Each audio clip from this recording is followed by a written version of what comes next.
back at IEM Sao Paulo, they've come on a long way since then. Their map movements, especially, I think, are what's improved on them. They're a little bit less reliant on Yuki snowballing and JWoww snowballing. Although, obviously, if Yuki does get ahead and he is a remarkably good AD carry, they can definitely still have that work. So the pick there, that the Sivir was the random, has been swapped out now, and they have locked in Lee Sin as their jungle. So Jax, Lee Sin, Orianna. There we go. A solid pickup. Sivir, of course, might show up later if Caitlyn doesn't get locked in. I like the Lee Sin just because he is still that general safe pick. Both sides right now haven't revealed too much of a hand, and the advantage of both Jax and Lee Sin is they are very good ball delivery systems, giving Pure Effect a little bit of extra initiation, extra engage reliability. Yeah, it kind of works both ways as well because you get the ball delivery system on them, but the ball can actually make them faster to get them in position, and the shield generally works very, very well with Jax because he has so much resistance already. The extra effective HP is very, very valuable on him. So we do have the next couple of lock-ins. Gamers 2 taking away Nocturne and Lucian, and Silver Carry locking in the Caitlyn there, and we will have a Karma support to run with that, so very mobile. Oh, very mobile, very long ranged as well. This is something fun versus Morgana. She is a bad at auto attack range. That's always been a major problem for her mid, problem for her bot. Even when she was running top, actually, for a little while, that was an issue. She has to get relatively close to hit those minions. She would run top? Yeah, there was a weird part in season 2. It was like Malzahar and Morgana were really common tops. It was actually, it was horrible. My mind is blown. Horrible. I don't even remember this. It might have been late season 1, but regardless, like that auto attack range is very easily punished, and if you're going to support going for any sort of duel, like Morgana already has issues with it, but going up against Karma Caitlyn, they can both hit you halfway across the lane, and Morgana has to land a skill shot. That's all she can do in response. It's going to be a fun matchup, though. Lucian can always kind of counter that with his burst, with his mobility, and his spell weaving. So it's going to be all about early pushing, of course, which Caitlyn Karma, that is ridiculously good push potential. Yeah, it seems like Yuki's not going to have much of an opportunity to shine in this lane, but I will say, you will hear me fanboy Yuki quite a bit at some various points because he's shown himself in the past to win matchups where he really ought not to. He's very, very good. Tends to be playing carries like Lucian and Graves as well. He tends to shy away from late game hyper carries, so a lot of his play is dependent on the laning phase, but full composition obviously now locked in. Ocelot taking away the LeBlanc, one of his 3 major champions, I feel. And final rosters being locked in. I'm really liking both sides. They're both fairly standard. No ridiculous picks from either side. The Karma, of course, is a bit more recent in sort of meta popularity, but she's, of course, showing that she can play that little bit of duel and play that harass bot game quite well. So the question's going to be, I think, who wins top lane? Does Nocturne get out of control? There's a lot of snowballing potential for both sides, but I think that the big focus on snowballing lately has been jungle and top. And it's Aurelia Jax and Nocturne Lee Sin, all 4 champions that can get ridiculously strong, ridiculously fast. Yeah, Gamers 2 are kind of in a situation where they're set up to lose top and bot. But guys, I believe we're just going to be going into a quick commercial break. So check out probuilds.net and check out Logitech powering this tournament, TSM Invitationals. We'll be right back.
Welcome back to the Solomid Invitational 2014, ladies and gentlemen. We are now onto the Rift. This is Gamers 2 going up against Invaders. I'm Spuddington, joined by Studio, and it looks like we may be about to see a level 1 fight here.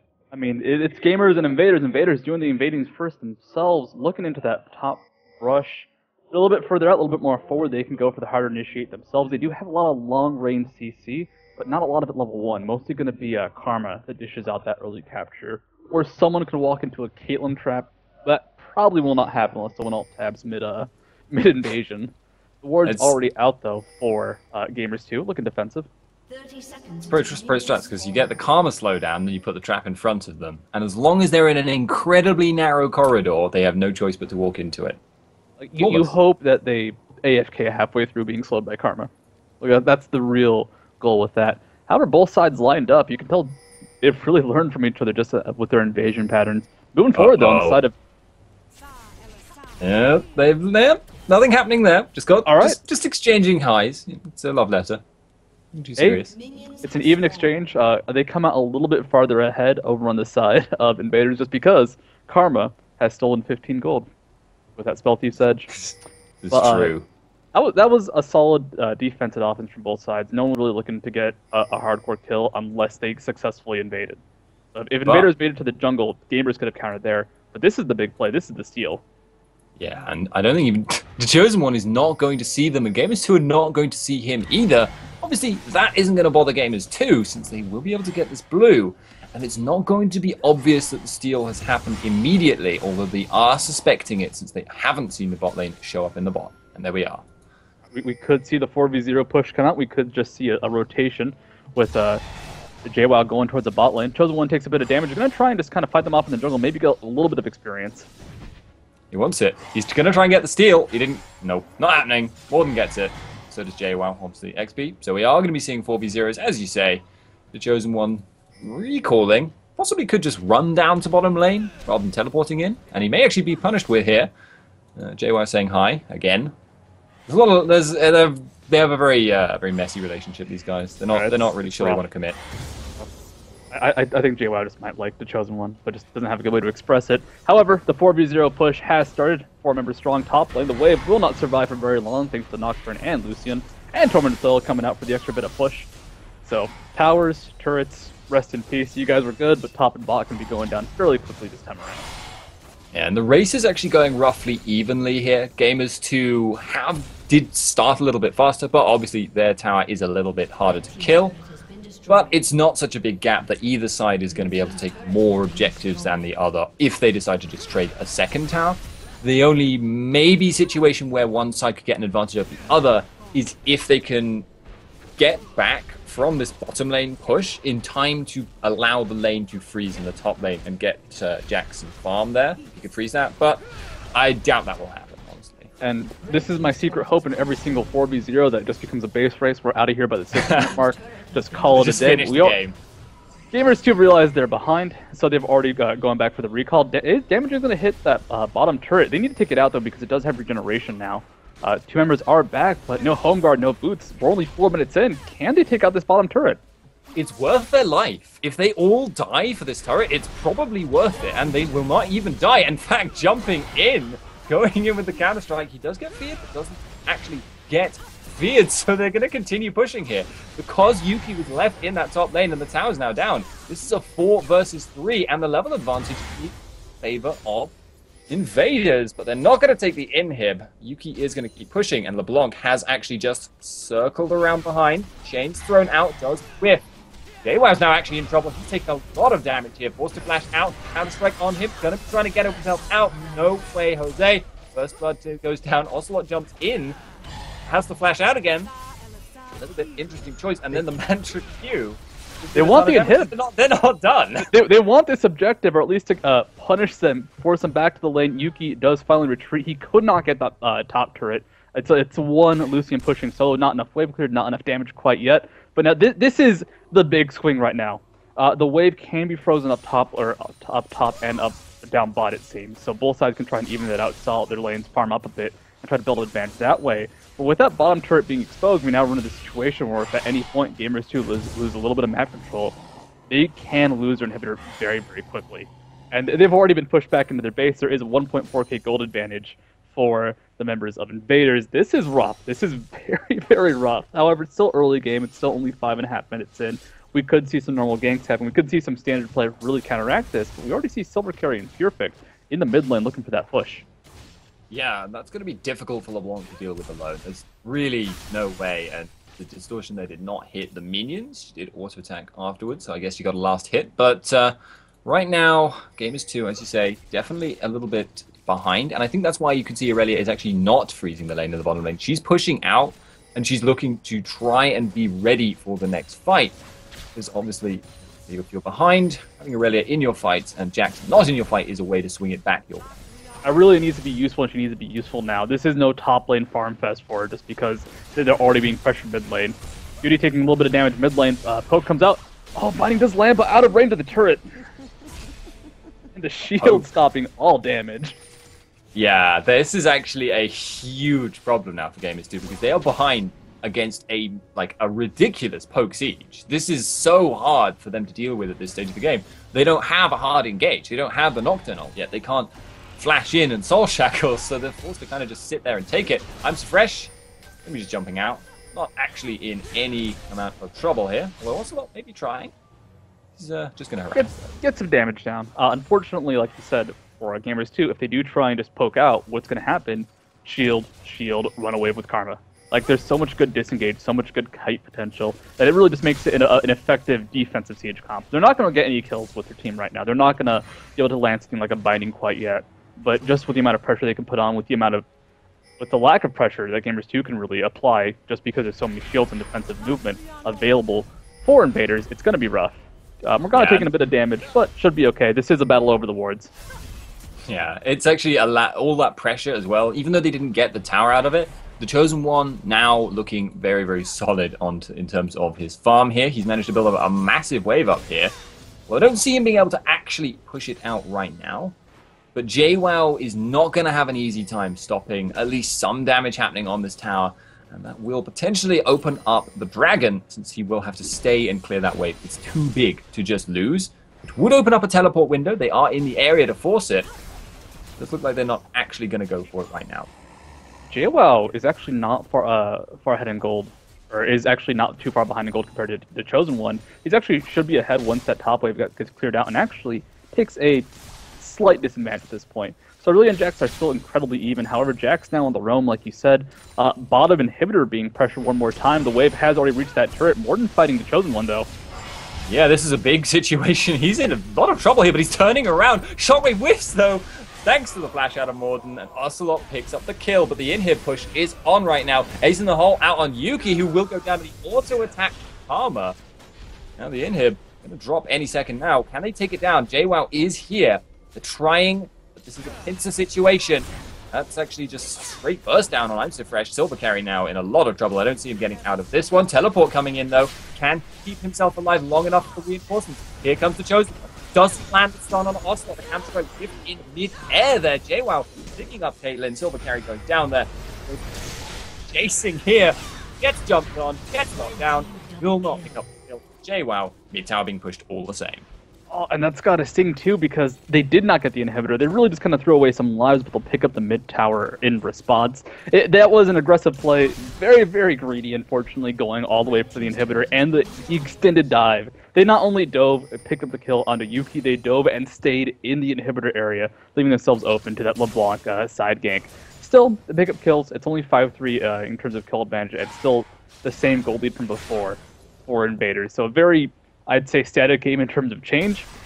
I want to see Invaders go for that inhibitor, but they can't go for it just so abruptly. They cannot walk up to it and try and take it out while they're still playing a normal laning game. They need a full 5-man squad. They need to have a outright team fight going on, because that's where they're going to be really powerful. If they're able to spam out both Orianna and Karma shields defensively, combine that with a good dissonance into Shockwave combo with the Chosen One starting that stun. Side note, I feel really bad for the Chosen One. That whiffed Shockwave just because of the good flash from Morden. He would have picked up that kill had that Shockwave landed. I'll give credit to Morden there. He knew exactly what was coming ahead of time, basically. So He made a smart play. Ward fight. They both get him. Windlebow rewards the area afterwards with a stealth ward there. Green ward, if you want to call it that. So, his reward. Ah.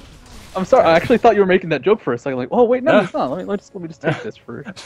let me just go where the classy person did. Let me point out what you said because I actually kind of like that.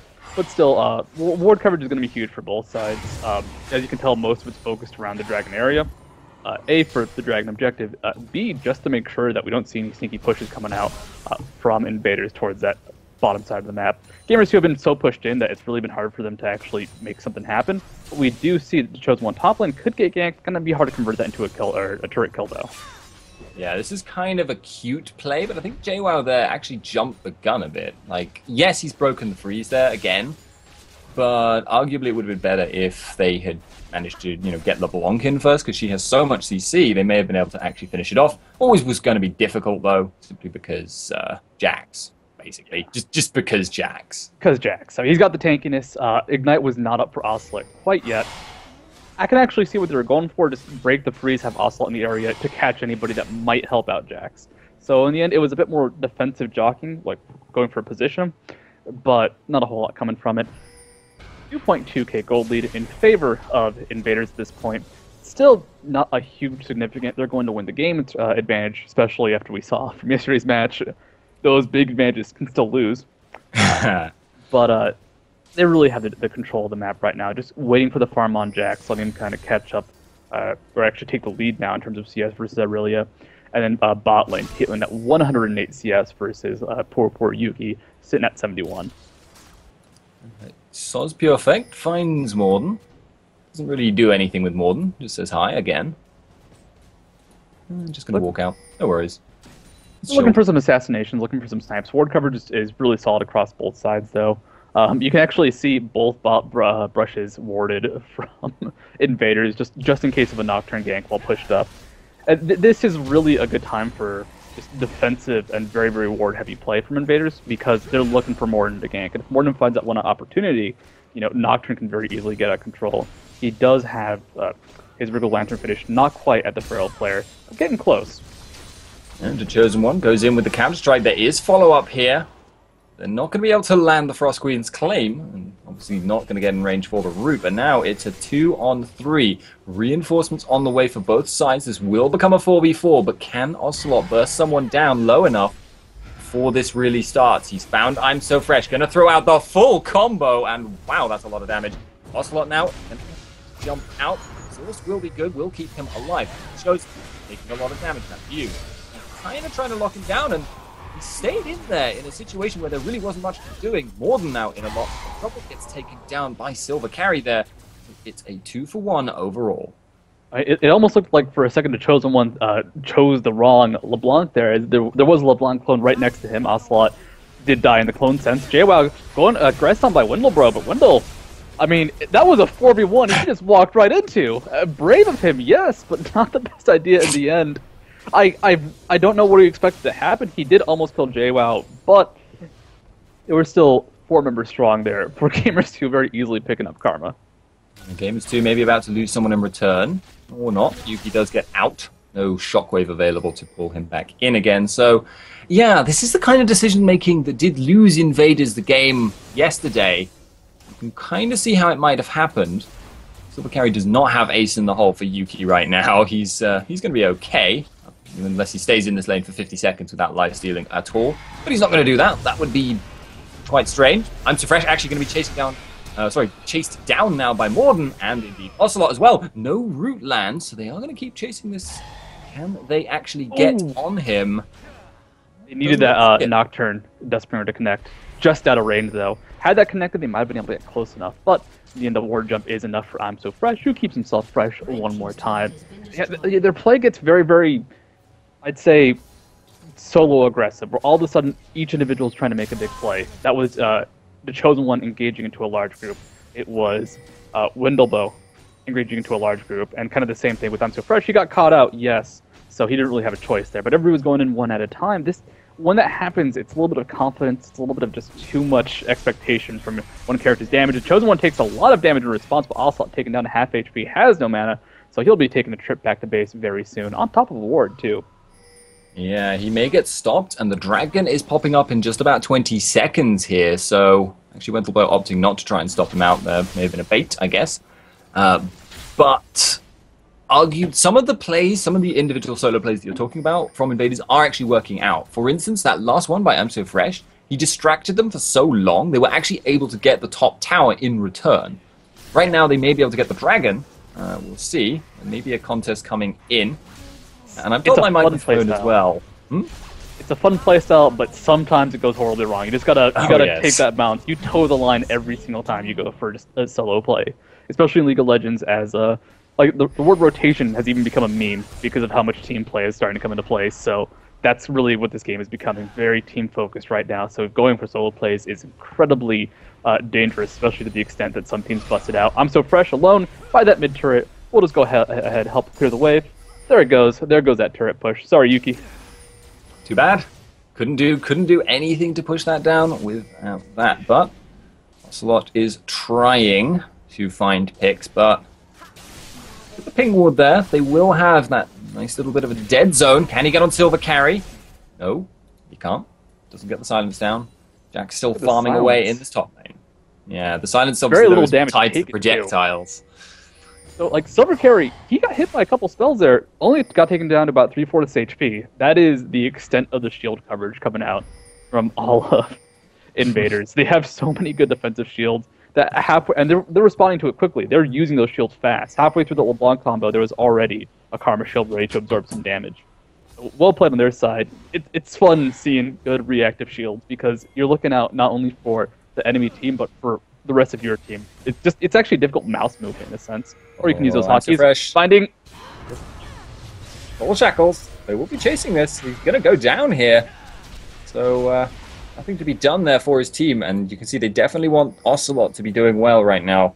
He's 4-1-3, but yeah, still not able to burst through all that many shields. But if I'm So Fresh keeps doing that, they won't need to. Unfortunately for Ocelot, his CS is a little bit on the low side.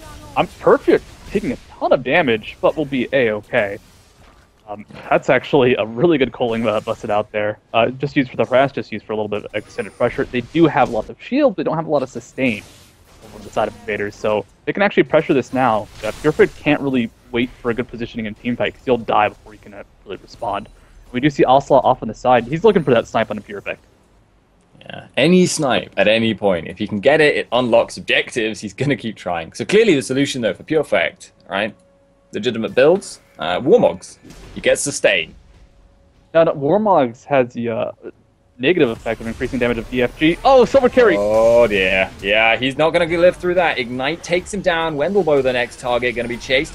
Beard, going to be trying to keep himself alive, though. Ocelot gets exhausted. Will he be able to pick up that kill? Meanwhile, Morden goes down. I'm So Fresh takes him out, and Ocelot does get that kill in the end with the auto, with the Q. Now he's on the run. Can he get away? He does blink back. Here comes I'm So Fresh. Q is up. Here it comes. Doesn't land. Shockwave does. Shockwave used as well as a heal by Yuki, just trying to keep his Ocelot friend alive. A rough engagement, but they do get 2 kills onto Ocelot. No objectives taken by either side, but it still might actually balance out in favor of the Gamers 2 side, just because, you know what? Getting LeBlanc 4 kills, getting her more and more fed, she needs as much burst as possible. Silver Carry lasted a long time, given how much damage got dealt out. So he did dodge the Ethereal Chain quite well. Yeah, obviously LeBlanc's damage is somewhat dependent on procs. At least if you're using the Sigil Mimic. If you're not, if you're using the Distortion Mimic, it actually does more damage late game, as far as I'm aware. I believe it's more damage faster, but you lose a little bit on the extra from the second proc. Chosen One being chased top lane, though. Yeah, he's going to be able to put some distance down. And enough, actually. Yeah, put the flash down, so obviously that's not ideal for him. He's not going to have that for the next time he's pushing solo up there. Which is arguably a bit odd, because they've got a lot of warding in that area. One did just time out, so a little bit surprising that the Deod was able to sneak up on him. Yeah, actually, I'm checking the placement of this ward and its timing. There's a fresh ward by the tier 2 turret on the Gamers 2 side. That must have not been there, which gave it enough chance for a sneaking Morgana to come in, set up that gank. Still, though, Jax had the Tri-Force finished, which is enough to escape on out of there very safely. Does burn the flash, like you said. So a summoner is used, but he keeps himself alive, and he can keep on farming up top lane. He's doing quite well for himself. You haven't seen him too recently, just because he's been on the farm-focused mode. He's got Triforce, he's got the Bilgewater Cutlass. He's looking to enter that scary Jax phase of the game, really in about 3 or 4 minutes. Yeah, it's where he can just split push and split push and split push and split push. It's really, really scary. But at this point in time, he does have to be very concerned. If he's solo pushing a lane and he can see LeBlanc in it, even though LeBlanc can't take him down one-on-one, not that fed, he can't really afford to stay in that situation if there's even a possibility of any one other player being there. But if you can get 2 rotations of his skills off, Ocelot probably could take him down with that much. And maybe about to try. Here it comes. We're going to see the full combo. Takes him down to about 25%, but here's Yuki, here's Exhaust. That's going to be a kill. The exhaust being burned is actually a little bit unfortunate there, but Yuki was in stun range. He might have gone down had the exhaust not been used. It would have been tight, that's for sure, as Jax just does have tremendous burst. And really, the dangerous part for the Chosen One in terms of LeBlanc isn't so much the burst, but the silence and how quickly he can apply. Because if he gets hit by that silence, there goes his ultimate. And really, you need to have that Grandmaster's Might active as Jax if you plan to tank. And without any sort of way to cleanse off that silencer, Banshee's Veil right now, he will get silenced. He will not be able to tank for quite long enough, and it's going to be a short-lived Jax in that regard. Let me check the mitigation. It's an extra 63 armor and 54 magic resistance, which is, in terms of free stats, that's pretty damn good. Yeah, that's got to be thousands of gold of stats, like especially in the late game. That is just a colossal amount of free stats, but it won't help you if you take all the damage in the world, and it won't help you if it's not switched on. Yuki does dodge out the Q there from I'm So Fresh, and now put down some damage. They will be chasing this away, and they've got control over the dragon here. The Chosen One was at half HP, so sitting on the golems right now. He needs to just try from ASAP. LeBlanc can burst him down, though. The DFG is available. Bot turret going down, dragon being positioned for. It's going to come down to shockwaves at this point, or maybe we'll see the solid initiation from Morden, but, I mean, Invaders being chased out. Yeah, they've got to be very careful about how they engage right now. If Aurelia and Nocturne get onto Silver Carry, he is not going to live for very long. And Ocelot also, they don't know where he is right now, so they can place a pretty good guess that he may try something funny. Wendellbow. That's what he's doing. He's near sitting that in the brush. What could be in that brush? The Chosen One's going to find out. Oh, blimey, why would... Okay, they found Ocelot. Well done, Invaders. They did it. All right, good for them. Now they have to get the hell out of mid lane, or give the Dragon. The Dragon will be going right now towards Gamers 2. It was a good snipe. It was a really good just kind of positional play. And what's cool about this, especially for Gamers 2, is it's on the bottom side of the map. So we cannot see Invaders just rotate towards that open inhibitor and take it out. It's been a while since we've talked about that inhibitor just because the game really kind of turned a bit more passive. But yeah, it's very hard to push it, isn't it? Because you've got so many other towers, you'd have to extend such a long way, and the respawn times are short. When it went down, I'm So Fresh, gets taken out. JWoww going to be chasing this now. Can they get Soz? No. Only not calling a hole out there. It did look really cool, though. You have a much more dramatic escape to the members of Invaders. This is even gold now. It's with bullets flying past you. They just needed explosions. They needed a Graves to miss a collateral damage right behind them. Past, there we go. And the Jinx rocket as well. I gotta say, that's a team comp that I would not want to run. The team comp that's designed to make the enemy look cool as they run away and survive. Definitely not a solid foundation for a strategy. I don't know, man. They might respect you so much for running it, and if they, if you enjoy a game so much because the enemy is running a gimmick comp, just surrender to them. Win the game, and they'll be like, but, guys, seriously, you deserve this. It's like, we won the play, but you won the game. Regardless, in terms of winning the game, this is looking really good now for Gamers 2. They have a slight gold lead, but they've been behind the entire game. Getting that gold lead has been tough for them, but, Ocelot is terrifying. Nocturne does have a Feral Flare finished at this point, and Blade of the Ruin King. So he's now that really, really bursty, really fast, high damage champion. Looking towards Duty, though. Black Shield, a little bit too difficult to lock down with that on, especially when you're doing a physical damage CC skill. But here it comes. They may hurt. The Black Shield still will be up. In fact, Nocturne jumps straight into the middle, gets kicked right back out again. Wendelbo running off the side. JWoww teleported in. I'm so fresh, looking for that. And off to the side, Ocelot does get one, I believe. Having a little bit of trouble tracking this. Wendelbo actually still alive. Auto attack gets him. Karma Q, not enough. Now, the Chosen One looks for the re-engage. Gets exhausted immediately. He's not tanky enough. And he will go down. Game is 2. Get the fight. 3 for nothing. And Ocelot was that carry-seeking missile. Just straight distortion into the kill. Silver carry gone immediately. There was nothing he could do to survive that. There was maybe enough time for a heal, but we're talking about less than a fraction of a second to toss out that heal and survive. Baron being looked at, Ocelot is low on HP, and if he gets hit by the AoE, he could die, so the second it starts, he backs on out. But that was just the power of Ocelot getting decent farm, and the superior kite coming out from Gamers 2 once that fight initiated and Silver carry was dead. Had Silver carry lasted for a few more seconds, that could have been a one fight for Invaders quite easily. Like, look how low Ocelot is. He was the key member winning that initial burst. But, you know, Silver carry, he doesn't have enough to keep himself alive at this point. He's got a lot of damage. Great. Does not keep you alive from LeBlanc, though, especially if she's coming in from the side. Looks like he's intending to finish the Phantom Dancer before going for a defensive item here. Obviously, doesn't have the item slots, even if he could straight buy a Banshees at the moment.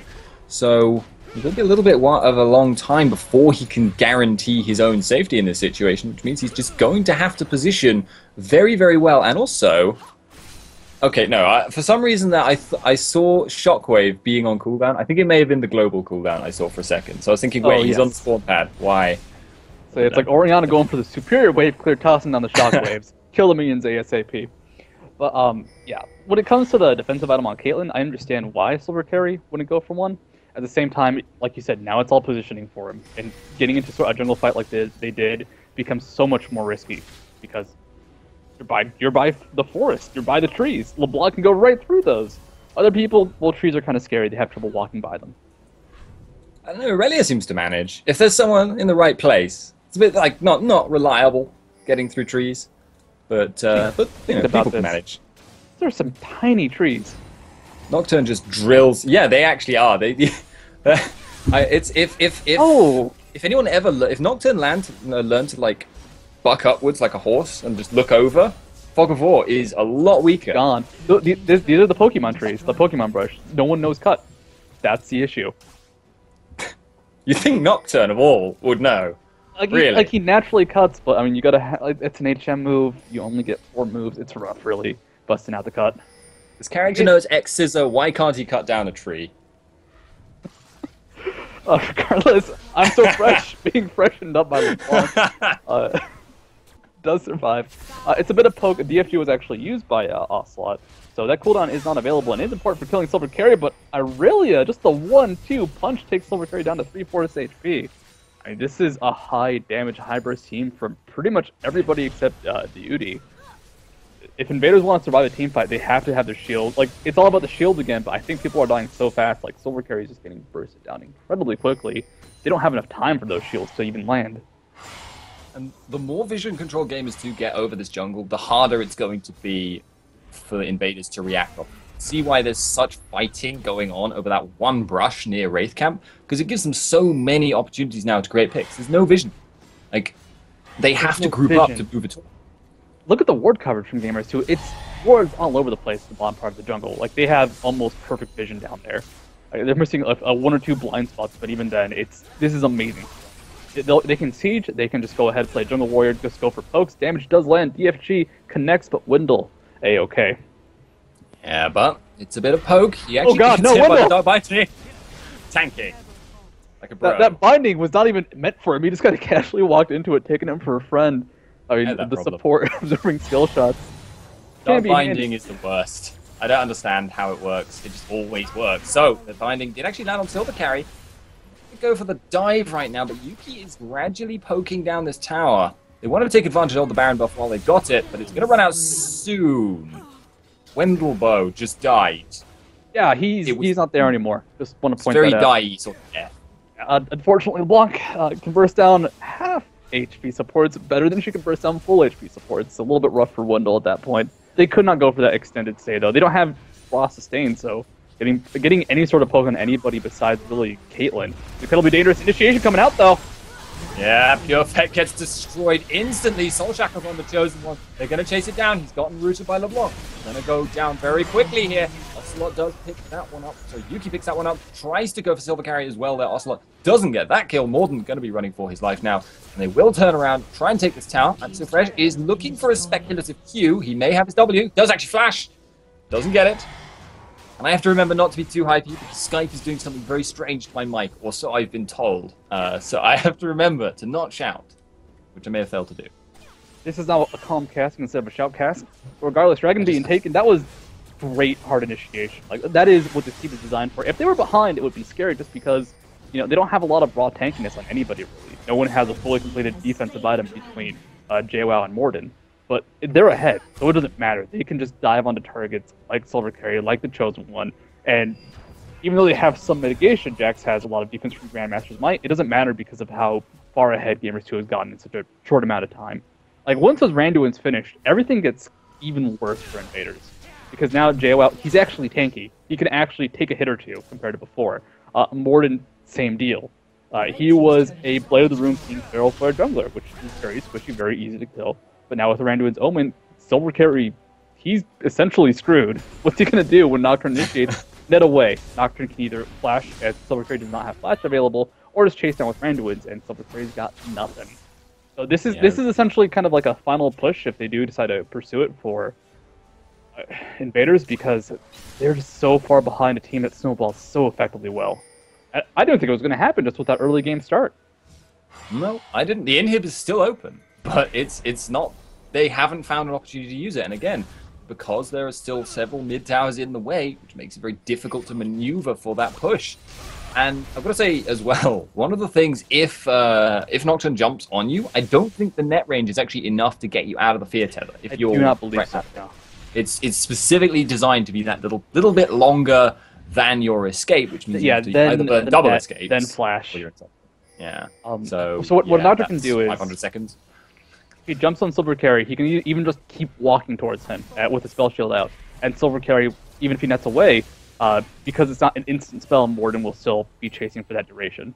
So like, there's not a lot of good options for Silver Carry when Flash is down. When Flash is available, he gets the hell out of dodge, he's usually fine.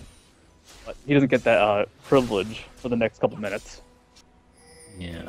They have to play defensive. I'm fresh. Lives, because Ocelot whiffed his chains. So, you know, could have been worse. He's had some trouble with the chains, and he's playing the expectation game, which it's understandable. If you expect someone to juke to the side, what do? You toss the chains out at an angle. The problem is people aren't juking, so it's actually his precognition is hurting him more than helping him. But hey, I'm too smart for these people. There's a level of game theory when it comes to dodging and juking where it's just you have to take a chance. And do you predict that they're going to move, or do you go for the straight on, I'm going to hit you in the face style of a skill shot? Sometimes it doesn't work out. Sometimes it's perfect. It is a weird one actually as well, because you can argue that it makes more sense to aim straight for them because there's always the chance they won't react fast enough or that they just won't be able to get out of dodge. But sometimes that therefore because they'll know that's exactly what you're thinking. Yeah. Well, it's like there's something a lot of Silver Carry just getting destroyed by the calling. Gets out of there, but I mean this could be a Baron secured now. The Silver Carry does have a lot of life steal himself, so he's actually the prime target to be taken down low. A lot of pro players will say this, you know, when you play against new players, oh, I'm so fresh. Oh, he's in trouble here. He's not got his dash. He will not be able to get out. Here's various other things. Pure Effect does get forced away. I have to remember, calm cast. But what were you saying? I was going to say, like, well, actually, let's look for this trap, though. Yeah. Wendell! He's almost out of there! He's going to make it! That is practically a miracle. Thank you, Mikhail. Your Crucible was amazing, barely getting him out. Baron being started up, though. Not a lot of cooldowns for in there. It's essentially translucent blades from Aurelia. Yeah, there's no Shockwave either now, so this would be a very difficult Baron contest. Oh, sorry, Baron to do as Gamers 2, but now they're just going to have to contend with the Chosen One. He did live. He was able to jump out, jumps back in again, locked down, taken down. That's Baron. Baron, Silver Carry, low on HP, has no mana. Pure Effect would be the one fighter left at this point, but there's no way he can go for the engage. And that was really well played by Gamers 2. They baited out enough. With that first chase on the Wendell, they did blow, I believe, a Flash, Morgana, but no long cooldown. And they don't really have long cooldowns. cooldown. It's going to be essentially knocked and really kind of wastes or takes a lot of time to recharge. So it didn't blow all that much. Shockwave was used. They were able to just kind of wait out, bait out the better fight. And the Chosen One went for a flash stun, but it did not connect on enough people. This is rough for Invaders. They can still fight this back. They almost were able to turn around that last fight, but they need more items. They just have not enough gold, which is rough to say. I feel bad saying that because it's something that's able to come back at this point. They can't just passively farm because Onslaught will kill them all one by one if they try. So they have to group up, team fight, and hope that Gamers 2 makes a mistake. Yeah, well, there's always that potential. Shockwave is the game changer. But it's always a little bit difficult to rely on that. I feel like Jack's already be quite strong in a Relief, though, so they don't have to be too concerned about the split still. What I was saying before, being 0-8. What I was saying before is when it comes to unpredictability, like I'd say newer players or players that may not understand the game that well, it can be a big threat to pros just because they'll do something random. And those random plays can sometimes result in the big pickoffs and the big kills. So being unpredictable, which is actually what Oswald's been going for. He's always just sitting at every random bush looking for a pickoff. It really makes you a more surprising and sometimes strong player. Sometimes that unpredictability gets you killed, but you gotta balance it out. Well, like they say, like if you are ever forced into a poker match with like a professional player and you know nothing about poker, the best thing to do is just go all in every hand without looking at your cards. JWoww now in a lot of trouble. Gonna be going down, but they do pick up one in return. Still worth it. That's a 1-for-1, and you're way behind. It's a 1-for-1, but Morton's still looking for some pickoffs. Gets the fear on the Chosen One. Oh, Spell Shield's a stun. Chosen One gets hit by the play of the Rune King, and oh, there he goes. That was really well played by Morton. He actually played that fight incredibly well. He waited for the Shockwave to land before initiating with his ultimate. So he knew it was coming, just delayed that initiation. Now a 2-for-1, but luckily for Invaders, they don't... Oh, fresh. Oh, fresh. Oh! He waited too. He waited for a second. He was so close. He probably Lucio was walking into him. Right on the pad. Yuki almost just kind of let that one get away, but no, the crit static shiv, too much damage for I'm so fresh. So that now a 3-for-1, now a lot less in their favor. And Dragon. Yeah, it's Dragon. That's going to increase the gold lead still further. We're getting killed. All these things are working in Gamers 2. It feels like they are struggling, in fact, to get objectives right now. Still, they haven't really scratched any of the inhib towers, but it just feels like a matter of time because they're still increasing the gold gap. I mean, technically, if Invaders hang on forever, they build themselves up to a point where they've got built regardless of the fact that they're behind on gold, and if they can turtle for that long, it could work out, but it's going to be a long, long turtle if they can manage it, and they are back on their heels. They've only got their inhibs back. So Gamers 2 started the game off with very, I'd say, poor builds for diving, aggressive turret-based objectives, if they want to fight underneath. So Randuin's Banshee's Veil now finished on both a Aurelia and Nocturne. That's how I'm tracking them. As they get more tanky items, as they get more defensive items, that just makes them better and better at diving, going for aggressive plays. Before, if they dove a turret, they would probably lose just to that turret taking them down over time. Now they can still fight that off. As I'm so fresh kicks in beauty, but where does he kick him? Kicked him away, but really, was that worth it? The shockwave only landed on one afterwards. The Chosen One dived into the back. Meanwhile, JWoww doing the same, but he's much more effective. He's got a lot more damage. Here comes the Nocturne. He will chase, flashes over the wall. JWoww doing much the same. GG well play call comes out in chat, and Wendelbow now is the last man. No, just no. Maybe he could have turned that into an ace, but I don't think Wendell could have really turned that around, unfortunately. I'm so fresh. What? I'd say a signature I'm so fresh leaving the game before it ends. Something I've seen him do a whole lot in the past. Purefect taking the example from him. These turrets will be going down. Great game from Gamers 2. They were on the back end for quite a while early on. With that no open inhibitor not meaning a whole lot in the end, taking this first victory here at the Losers Finals, the TSM Invitational. Yeah, so you can see how possibly Invaders beat them in the past series, but Gamers 2 have adapted, they've come back stronger, and thus far they are looking good for the series.